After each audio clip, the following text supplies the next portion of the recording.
This is episode 261 of the Fearless Launching Show. I'm your host, Ann Samoilov. And you know what? Today might be your last day of Launch Love prompts. And I'll tell you why.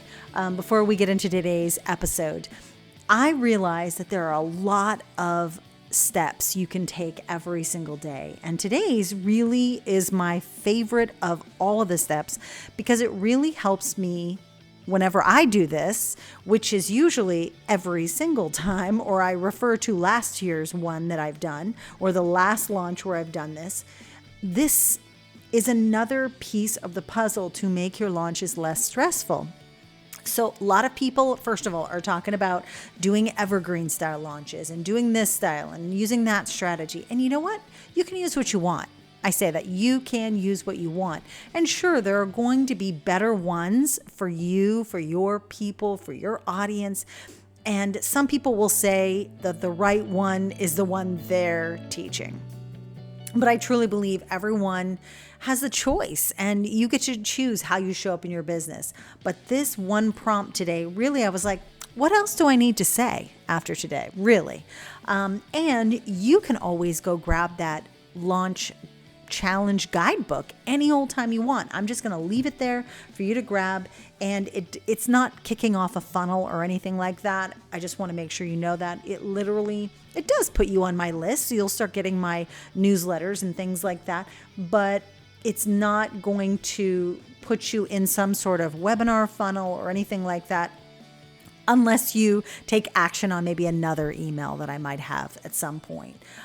But you can just go grab you'll get an email, you'll be able to download that guidebook yourself and just work through it. And sometimes I'll just look through it to make sure I haven't forgotten anything. It's not a comprehensive list of all the launch tasks you need to do because that's what we do inside Fearless Launching. But it does give you a start, and I say, even if you know how to launch, you might want to just check it out just to see what's in there, little reminders for yourself along the way. Okay, without further ado, let's get into episode 261, and then we'll wrap this puppy up. All right, so yesterday we talked about repurposing, and I realized when I was looking, I'm like, what's the next day that I'm going to have to do? I ask you to take inventory again on the next day. So let's dive into this topic of inventory because I think it's really important to do this, a really big in-depth inventory, and you can get help doing this. Sometimes it actually is helpful to get help doing this inventory because it sometimes can take a little bit of time, especially if you've been creating content for several years. But, the thing about doing an inventory, it gives you all of your launch assets. It allows you to see what you've already created so you don't waste time creating new stuff that really was based on the old stuff, and you could have just grabbed the old stuff and then gone through that and updated it, revised it, and had a starting point. It makes the process a lot faster. So I want you to make a list today of everything you might consider something you can use for your launch. So yesterday you did that content inventory, and if you didn't, today do it. And I want you to ask yourself, do you have current, past client testimonials? And if not, can you get them? Do you have an existing opt-in you want to use to let people know about what's coming? That might mean you have to update the autoresponder to say something about the product that's coming. Is there an existing content series that you can turn into an opt-in? Did you do a challenge or a 30-day series or a 5-day challenge at some point that you could really just turn into more of an evergreen series of content? That also is a great way to lead people into your launch and get people ready to know and to learn more about what you're going to be offering. Do you have existing product samples that you could use during your launch? And I want you to think about things that have been released to the world and things that haven't been released to the world. So you might want to go through your Google Docs and do this as well. Do you have a blog? Do you have a website? Do you have a recording of an old webinar? Think about things in terms of, the stuff that you've created, but your inventory also includes other types of assets. So there are 3 types of assets. The content is the one that we just talked about, but then I'm going to talk to you about 2 other ones, which I think are important. We go into depth on these in Fearless Launching, but people and systems are the other ones. So your people assets include team, affiliates, business partners, collaborators, biz besties, who can, like when you're taking inventory of what you got to support you through this launch, don't forget the people aspect of it. Now, systems are really important as well, because you might have created a system already. Don't recreate something that's already done. This might include your tools, your process for doing things, like maybe you have an enrollment process, maybe you have a clarity call process, maybe you have the pages for it already set up, maybe you have an existing funnel, maybe you have a payment process already. So really go through your systems and say, what did I already do from last time? Do I have this already? Now, the reason why I think inventorying everything is so important, and if you, like I said in yesterday's video, often like the first time is the hardest time. The first time is the time where you're like, oh my gosh, I've actually created so much stuff and this is all relevant. Honestly, the one thing I want to say also about your content inventory is you might discover content for a complete list of content that can be put into a program.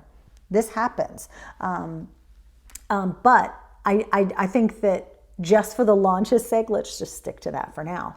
But people often try to create everything from scratch every single time, and it's just not necessary. So sometimes you'll have the exact people, you've already created all the content, just needing a little bit of updates, and you're currently using all the systems you need to execute a launch.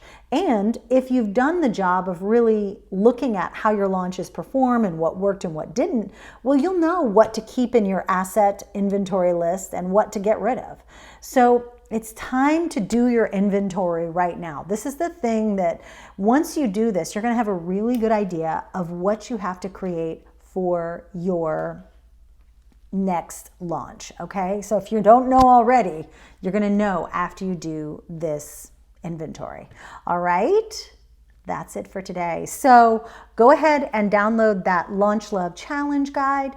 You're also going to get, there's a list of things that you can actually ask yourself. These questions are here in the guidebook.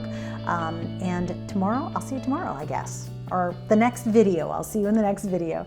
Take care and thanks for watching. All right. Thank you again for listening to these prompts that I've been releasing throughout the month of February and this first week of March. I know it wasn't super consistent. It was definitely something that I wanted to try out. And the great thing is that I'm going to share with you insights on the entire process, what I would have done differently, what I am doing differently moving forward. And you'll get that brand new episode next week, Monday, in your inbox. So I want you to make sure that you're on my mailing list so you can find out all about that episode when it goes live. And then also, I will likely be going live next week on Instagram so we can talk about this a little bit more, because I truly believe that the more we can dig into what we're doing, really look at the facts of what happened, what worked, what didn't, that's what's going to help us get better at launching. And I know that a lot of people, again, are teaching about how to have X-figure launches, this and that and the other thing, like in terms of just money and the amount of people that you're reaching, and that is all important. However, as a human, as an individual, I think it's also important to be really clear on what you're doing and how to work better, how to work smarter, how to follow through on the plans that you make. And so if there's anything that I want you to get from this and from me, wherever I'm showing up, it's that we can always be better. We can always do things a little bit better. And that might mean a better hire. That might mean a better process. That might mean a better strategy. That might mean more time. It's going to mean different things to different people at different times. So thank you again for listening to this series. I can't wait to get back into the swing of our normal weekly episode. So stay tuned for that. It's going to hit your mailbox your email on Monday. All right. Thank you so much for hanging out with me today, and every single day you are hanging out with me. And make sure to go over and leave me a kind review and refer this podcast to other people. I really am looking forward to changing the way that we're talking about launches and changing the way we're talking about actually creating and putting our work out into the world. And it doesn't have to be so scary, and it can have so much impact on other people. All right, I'm going to stop there. Have a great rest of your day. Have a great weekend, and I will talk to you soon.